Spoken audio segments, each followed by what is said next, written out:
আমাৰ ডিব্ৰুগড় টাই শিক্ষা আৰু সাংস্কৃতিক কেন্দ্ৰৰ 59 সংখ্যক মেডাম মেফি অনুষ্ঠানত আমাৰ বিভিন্ন কাৰ্যসূচী হাতত লোৱা হৈছে। আজি প্ৰথম পৰ্যায়ত আমাৰ চাউথ চেনেঙত বন্তি প্ৰজ্বলনে আমাৰ প্ৰথম কাৰ্যসূচী আৰম্ভ কৰা হয়। তাৰ পিছতে আমাৰ পতাকা উত্তোলনৰ কাৰ্যসূচী আছিল।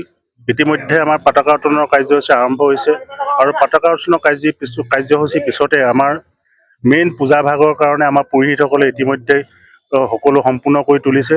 তেওঁলোকে আমাৰ যি জাচিংফাৰ পৰা আৰম্ভ কৰি দামফিসকলক মৃতকসকলক যিবিলাক যেনেধৰণে অপ্যায়িত কৰিব লাগে সকলো সামগ্ৰী ইতিমধ্যে প্ৰস্তুত কৰি তেওঁলোকে পূজা কাৰ্যত আগবাঢ়ি গৈছে।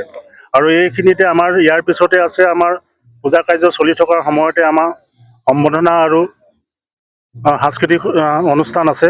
সাংস্কৃতিক বিভিন্ন আমাৰ স্থানীয় যুৱক যুৱতীৰ পৰা আৰম্ভ কৰি কণ কণ ভাইটিসকলক উৎসাহিত কৰিবৰ কাৰণে বিভিন্ন কাৰ্যসূচী আমি হাতত ৰাখিছোঁ। থলুৱা গীত মাতৰ পৰা আমাৰ আহোম জনগোষ্ঠীৰ যিটো কলা সংস্কৃতি আছে সেইখিনিৰ ওপৰতো আমি গুৰুত্ব আৰোপ কৰা হৈছে। আৰু লগতে আমাৰ যি লিড মাইহং প্ৰতি বছৰে আমাৰ ওলাই থকা হয়। 59 সংখ্যক আমাৰ লিড মাইহং যিখন স্মৃতি গ্ৰন্থ সেইখন প্ৰকাশ হ'ব।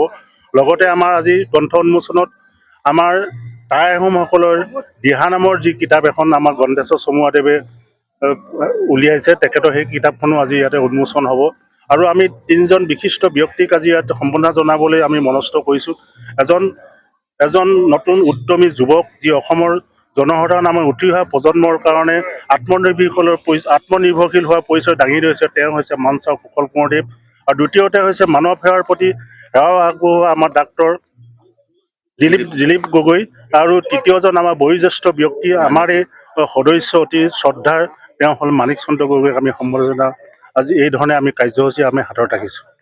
লগতে আমি আশা ৰাখিছোঁ অসমৰ সকলো জনসাধাৰণে যাতে আমাৰ এই অনুষ্ঠানভাগিক শ্ৰদ্ধা আৰু একতাৰে আদৰি লৈ পিনে আমি যাতে সমূহীয়াভাৱে জাতি ধৰ্ম ভাষা নিৰ্বিশেষে আগবাঢ়ি যাবলৈ আমাক উৎসাহিত কৰে। তাৰ বাবে আমি সমগ্ৰ অসমৰ জনসাধাৰণক অনুৰোধ জনাইছোঁ। তাৰ শিক্ষা আৰু সাংস্কৃতিক কেন্দ্ৰসমূহ পৰিয়ালবৰ্গই ধন্যবাদ।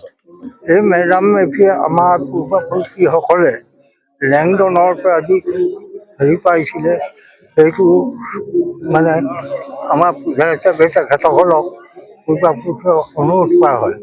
গতিকে আজি সমগ্ৰ অসমতে সমগ্ৰ ৰাইজৰ জনসাধাৰণৰ মংগলৰ অৰ্থে এই মেডাম মেফি আমি অনুষ্ঠিত কৰিছোঁ।